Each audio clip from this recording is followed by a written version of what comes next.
Okay, let's talk some more about how do experimental psychologists, right, a social cognitive psychologist, how would we study identity? And we were on the topic of talking about identity integration. So obviously within psychology, there are many different ways we study the experience of identity. And I'm a social psychologist, right? So it turns out that we have some kind of unusual ways that we try to measure how does a person think about their own identity, and including how does a person's thinking style reflect the identity that has been activated. So in the next few studies, we will take a slightly different approach. So we're not going to depart from mental health for a little while, but focus on more of a research focus rather than application focus of understanding of identities. So where we left off in class is that, again, in the really, older literature, right? There's one model of acculturation that really does not take into account the diversity of ways that people move from one cultural space to another cultural space or live in multiple cultural spaces at the same time. It doesn't talk about that these cultural spaces convey different meanings and opportunities and power and privilege to the people, right? So the old curve really was talking about you go from one place that you used to live in, and then you go to another place maybe for a little while, and how do you feel? That you feel honeymoon period, and then it kind of like gets annoying, but then you acculturate and you get used to it, you adapt, and then that's where you are. And we've moved from that to talk about the idea of that, no, let's design a theory, right? Design a framework that can expand, right? That can, yes, work for a very uncomplicated temporary elective move to a desirable location, and yet that same model could be applied to the richness of all the either migration as well as multicultural environments that people might need to exist in. And so that came up with, the base model that has two dimensions of one's attitude towards the newer or the host cultural context, and then one's attitude towards the heritage, right, or the original cultural context, with the ability that, again, in your imagination, you can imagine a space where there might be two heritage contexts, or three, and then there might be only one new, or two new, or three new, right? So this newer model allows us to adapt to many more contexts that true humanity find ourselves in. And with that framework, therefore, they came up with four different sort of main spaces. Again, remember, those spaces are continuous. You're not in one or the other. But from a teaching perspective, for visual representation, it's often a little bit easier when you can have four labels to it, right? So marginalization, when you have low or negative attitude towards the new cultural space, and then low, also a negative attitude towards your heritage cultural space, and then you might have separation, which is positive towards the heritage and negative towards the new, assimilation, which is positive towards the new and negative towards the heritage, and then integration, which is positive to both ends. When we ended class talking about that, of course, again, because these are continuum ideas, right? This is not either or. When you look closely at the integration experience, it's not just about 1 + 1 = 2, so we have 2 is better than having less, so it must be wonderful. It's not mathematical in that sense. There are different ways that multiple cultural frameworks, multiple cultural knowledge and schemas, cultural representations of self can actually converge in one person, and it's not just 1 + 1 and then let's take an average. So I want to show you a few ways that, again, experimental and social psychologists have studied it. This is another area where if you only study it using psychological methods, it won't be enough. But similarly, if you only study it using literary techniques, it's also just one lens, right? You do want to bring all of your different lenses together to have multiple tools. So the first way we want to look at how does a person work with when you have more than one cultural frame that describe myself, right? So again, you know, I might have my self-definition that is more based on my heritage space, and then I might have a self-definition and my understanding of how who I am, and all the knowledge associated with it is more in my contemporary space that I'm living in. So in one model, that multicultural people could switch between one and the identity, one or the other identity, or they could blend, right? And both actually are viable, and people use both, right? So you actually don't choose one or the other. You have two strategies to choose from, and you can use neither or both or one or the other at the same time. So a blending strategy is that you do come up with, you know, an emergence of a new way of thinking that reflects some parts of a heritage culture and some parts of your contemporary social cultural context. But you also can do frame switching, where at one context you do a little bit more of one, and then in another context you switch and become a little bit more of the other, right? So this is one strategy of integration that you choose, right? That you use what you find most useful, or maybe you just use the one that came to mind at that moment in the cultural representation. And one piece of evidence that people can very effectively blend comes from looking at self-esteem. So this is a research report by Professors Hein and Lehman from 2004. So what they did was that they were looking at self-esteem, right? So if you ask people to measure answer a self-esteem scale, they can answer the 10 questions, and you give them, and then you get a score, right? So do they have high, low self-esteem, or kind of like middle score? U.S. People, Canadian people tend to have very high self-esteem. It's how we talk about, you know, the self, right? That you want to be positive about yourself, that you're wonderful, you're smart, right? That's sort of the cultural mode of talking about the individual. So when you survey European heritage Canadians, as well as if you survey European heritage US people, they tend to have fairly high self-esteem scores. When you take that measure, translate it, make sure it's culturally appropriate, and take it to Japan, when you take it to Korea, when you take it to Taiwan, you take it to Vietnam, you tend to have a lower self-esteem score than what you would get for people doing it in Canada and the United States. The people actually not depressed, right? It's just that the way that we represent and talk about my self-esteem, I feel that I'm a great person. All in all, I think I'm a worthy person, right? The way that we think about esteeming oneself is just different, right? Again, not really low self-esteem as in a condition of concern. It's just that we talk about the self differently. So in this graph over here on the y-axis is self-esteem score. In the experiment, they measured self-esteem of students in Japan and European descent folks in Canada. So in one is people who are never been abroad Japanese. Okay, they didn't study abroad, they didn't work abroad, they travel abroad, but that doesn't count.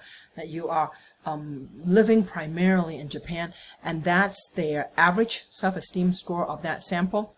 They took sample of European Canadians, right, and that's their self-esteem score. Now they also surveyed different groups of people, looking at how much have they spent time in that one cultural context of being in Canada versus being in Japan or in the Asian heritage countries, with the idea that if blending happens, right, that it kind of is the influence of both cultures together, but the more exposed you are to one, the certainly more impact that culture would have on you, right? It's a little bit of an averaging function. They wanted to see if people who are at different levels of exposure to one cultural norm of the self versus the other cultural norm of the self, do they differ in self-esteem, right? Do we see people who have been abroad, Japanese people who have studied abroad, for a year or two, or worked abroad for a few years, or recent Asian immigrants to Canada who has mostly been, in Asian cultural context, living abroad in their home heritage country, versus long-term Asian immigrants who have been there for longer, 10 years more, versus second-generation Asian Canadians, right? So these are Canadians, Asian Canadians born in Canada, but with parents who are immigrants, and third-generation Asian Canadians, right? So these are people whose grandparents were the immigrants. The parents were born in Canada and they themselves were born in Canada. So different cultural exposure level and distance to being just born, raised, and living fully in an Asian country. So this is a test for blending. If people do blend, right, it's not an on-off switch either, or we should see a continuum. And indeed, that's the data, right, that they found that in early generations, Asian Canadians do fall somewhere between the Japanese participants and the Canadian participants. And it looks like that, right? So again, these dots are pretty statistically the same. It's not that they were above and they came back down, but you can see that the Japanese folks who have been abroad, as a collective, they report a slightly higher self-esteem, and then for those who are recent Asian immigrants, right, slightly higher self-esteem, and as the level of blending leans more towards Canadian influence, then you start seeing the resemblance of self-esteem, self-description scores to be similar to the comparison group of European Canadians, and less similar to the comparison group of Japanese people who have not been abroad, right? So evidence of integration of multiple cultural identities, and that's somewhere in here. The second generation Asian Canadians, the third generation third is already out here, maybe less blending, but second generation Asian Canadians, first generation, right, long-term immigrants, even early immigrants, you see some evidence of blending in there, that they're kind of in between the two comparison groups. So that's some evidence of blending that we see as one way that integration might manifest. I also want to talk about that frame switching. Frame switching also happens sometimes when the cultural context, or when the social familial context, or the work context primes you, right? Makes it relevant for one cultural context to be activated and used. People might use that cultural language much more so, not just the speech language. And so I want to show you this other study. So this is a study using the priming technique. And for those of you who haven't taken as many psychology classes, priming means that I might be asking you to do a regular questionnaire, I might be asking you to do a computer task. Priming is obliquely, in a supposedly unrelated manner, making you think about a concept or an item, right? The act of making you think about something when you weren't really intending to think about it, that's called priming. So if I, let's say, want to prime you to think about Asian, China cultural context, I might show you a few pictures, right? That feature scenes from Korea, scenes from India, scenes from scenes from Malaysia, right? So I might do a few of those pictures. If I'm trying to prime you to think about Europe, I might show a few pictures that show some famous European cathedrals and etc. And I might tell you that, no, I'm just testing the screen. So can you look at the screen to make sure that I'm going to show a few pictures and no missing pixels, okay? So you are staring at the screen and you're looking at this picture of a cathedral in England, and you don't know that I'm actually trying to make you think about Europe. What you think about is that, my experimenter is asking me to check for pixels. That's priming, right? I'm actually activating in your brain the concept associated with what you see. I'm not really telling you that it is what I'm doing. So we are going to in here talk about the psychological method of priming cultural mindsets. So this is done by these 4 researchers, and they are them over here. And the participants they did 2 different versions of the experiment. They in one study used bicultural people in Hong Kong, and again, you might know the colonial history of Hong Kong, right? That it was a British colony for a good 100 years, and therefore the folks who grow up in Hong Kong in many ways are really very bicultural, that even many schools will do all of the instruction in English, and folks, have regular English channel and Chinese channel, just one button apart from each other. So bicultural people in Hong Kong is one group of participants, and then the other group of very bicultural people too are China-born college students who are in California, and these are students who have spent more than 5 years in the U.S. Again, that level of immersion, you start gaining a greater sense of bicultural competency, of possibly, having that ability to integrate and frame switch. So now how do you test frame switching? You can ask people, what do you think, differently when you're with different people? I can tell you what I think I do, but do I actually have evidence that cognitively I'm frame switching? It's important what I think I do, but it's also important to measure actual thought patterns. So that's where the psychologists come in, and these are fun studies. So what they did, again, bringing back our experimental psychology framework, we manipulated the priming context, right? So in the independent variable, there are 3 experimental groups, right? One independent variable, you can also call it the experimental variable. The name of the variable is called cultural prime. I have 3 different kinds of cultural prime. I either prime people with East Asia, or I prime people with the United States, or I have really a control prime, right? I'm not priming a particular nation or cultural framework. After I do the priming, then I need to measure the outcome, right? So I need to figure out an outcome that can document frame switching, right? That are people thinking more in the and these are Chinese ethnic Chinese people, right?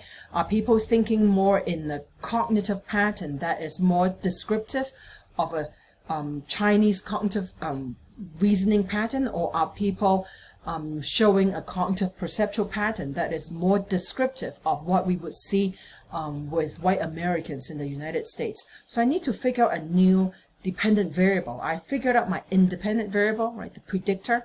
I haven't revealed to you the outcome yet. So I'll remove the photos and let's talk about the outcome. So the outcome is something that cultural cognitive researchers do. We look at how do people engage in causal attribution. So again, don't jump ahead. This is a lot of psychology in a short amount of time. Causal attribution means, how do I explain things? So let's say something happens, right? So something good happens, or negative happens, or something neutral happens, or I see some people behaving a certain way. How do I explain their behavior? There are 2 main sort of end of the spectrum, like the ways that people explain things. In the United States, where the dominant white Anglo way of thinking is based on the independent self that we talked about in the previous lecture, then the independent self is the agent who decides what to do. And therefore, if they are involved in doing something or something happens, it is intentional, right? That we assume intention of the focal object, right? So if I'm trying to explain what happened, a US type of a cognitive outcome will be that the person will focus on the focal object or the focal target, the person who's doing the doing, as the way to explain it. So if I would say, why did Marianne walk away from that group of people, I'll focus on Marianne might be busy, Marianne might not like them, Marianne was heading to this other spot, right? But my explanation, my causal attribution, whatever it is, tend to be focused on Marianne, because Marianne in this case was the focal object. A more Chinese cognitive pattern is that the causal attribution will include the situation, right? A situational causal attribution. And that relates to the understanding of the self. If the self is interdependent, the self is a product of the relation, of the context, of the time context, right? Not just this moment, but yesterday, day before.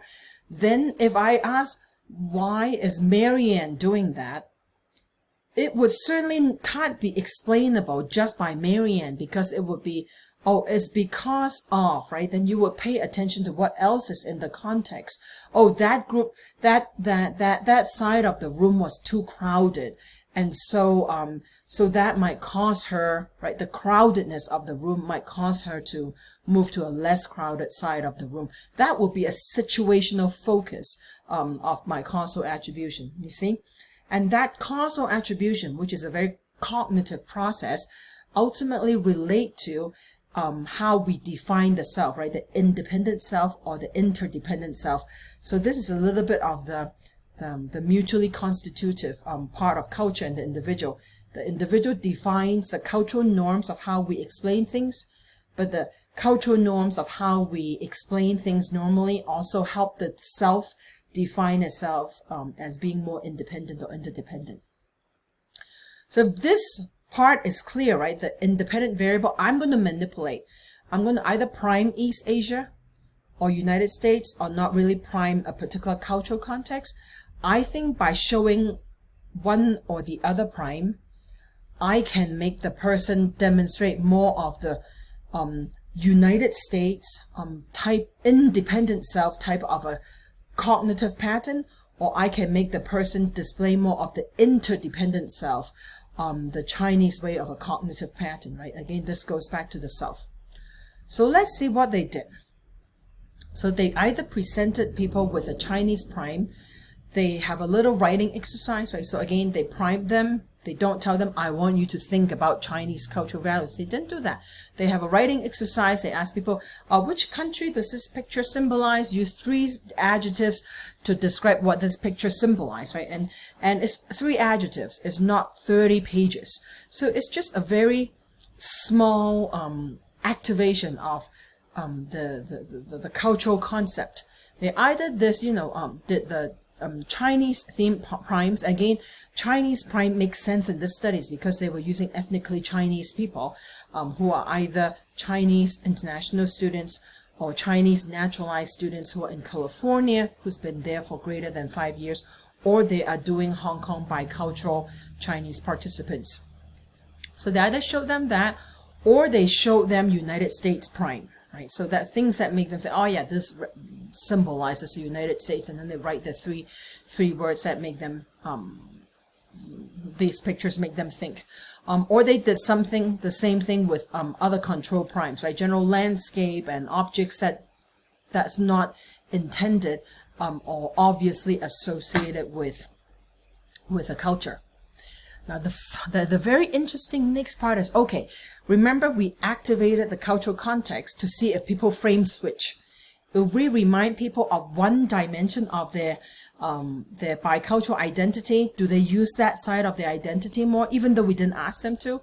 If we activate the other side of a bicultural identity just by, having them see familiar objects in that identity, will they use that identity's cognitive ways of thinking more,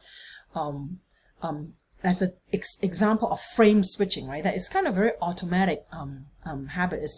Is code switching without intending to, on a cognitive level. So now the test is, how do we measure causal attribution? We want people to have to explain behavior. If we show them a human scene, the problem is the moment I show them a human, the human will be racialized, right? So who is the human doing it? Might they use different cognitive patterns when they are seeing an Asian Canadian person or Asian American person doing stuff and needing explanation versus a white person needing to do something and needing explanation, or a black person or a Latinx person, indigenous person, or international person from Europe, right? So there's a lot of racialization that happens as the moment you stick a human into the causal attribution picture. Okay, so then you can't do humans. You really can't do stick figures, because again, even though we don't want to believe it, we racialize, right? When you put the human representation in there.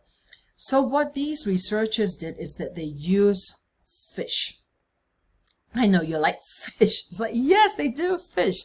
So they have a photo, and this is the actual photo, and the reason why this is blurry is that this is actually one of the photos they used in the study, and this was published, almost 20 years ago, and so it's not good quality printing. But they have an ended writing task. Why is this fish swimming in front of the group? And they just have people write about it. And what they are trying to do is, do people do internal attributions, right? Focusing on why I want to swim in front of the other fish? Or are they doing external attributions that, oh, this fish has to swim in front of the other groups because. So they coded for internal or external causes. Internal cause might be, this fish is a leader. This fish just likes to swim fast, right? That would be internal, focusing on that one fish. And external cause would be, this fish is being chased by the other one. This fish is afraid of the other fish. This fish, this fish is usually the one who swims in front of them, right?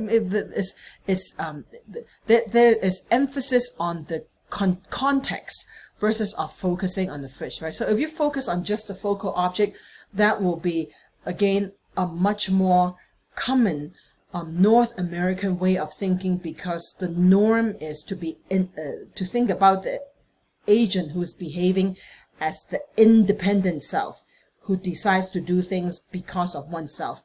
Whereas an external attribution, right, an attribution that includes the context, is one that is more prototypical, more commonly seen, and when you ask the same questions among Chinese participants in China, in Taiwan, in Hong Kong, and in the other Chinese diasporic spaces. And it is because the self is defined more interdependently, right? So it is kind of quite natural to think about, when the self decides to do something, that there is the contextual relationship with the self that is part of the reason for leading the self to behave. So again, I'm pushing us to go away from essentializing, right? That, oh, North Americans are just born more in the independent self, and East Asians are born more to be interdependent. It's not that. It's a cultural way of explanation and thinking, explaining and thinking about things that lead the self to define itself differently.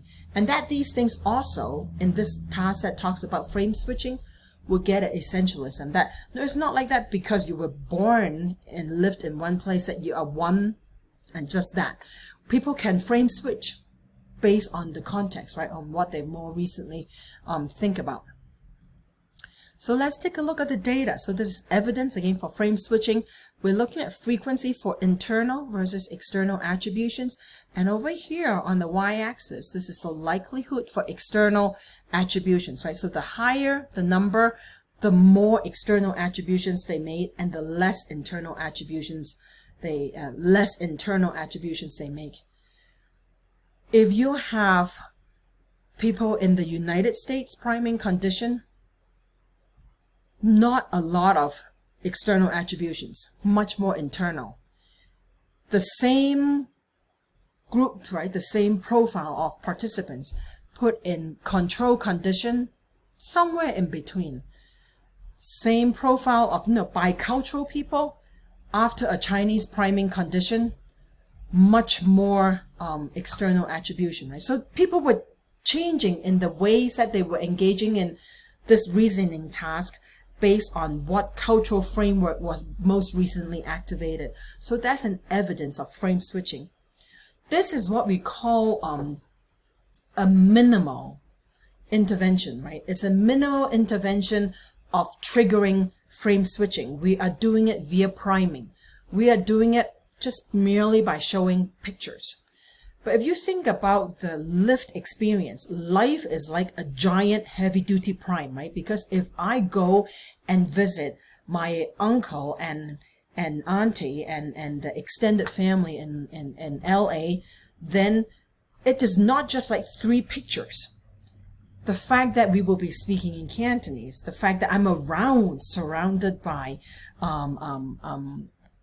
Chinese people, the fact that I'm hearing 1/3 of the conversations in Cantonese and then 2/3 in English, but that fact that Cantonese is infused into the conversation, that's heavy duty priming, right? So in addition to me wanting to use my language and cultural context to use more of that frame switch self to talk about topics that are relevant in this setting, even the more cognitive automatic side of my brain would automatically also do the frame switching of maybe engaging in more external, right, attribution and understanding of concepts, and a little less than an internal attribution of concepts than I would say when I'm teaching research design, when I don't have that kind of a priming context in front of me, right? So one thing to remember here is that we're not saying that the priming explains everything in frame switching.